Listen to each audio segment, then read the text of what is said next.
विष्णुविलासिनि जिष्णुनुते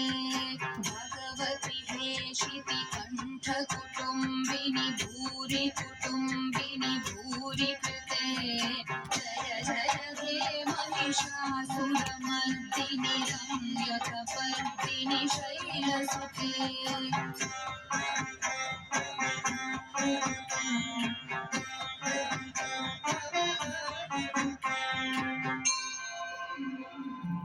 सुरवरवर्षिणि दुर्धरधर्षिणि दुर्मुखमर्षिणि हर्षरते त्रिभुवनपोषिणि शङ्करतोषिणि कीर्तिशमोषिणि घोषरते धनुजनिरोषिणि दितिसुतरोषिणि दुर्मदशोषिणि सिन्धुसुते जय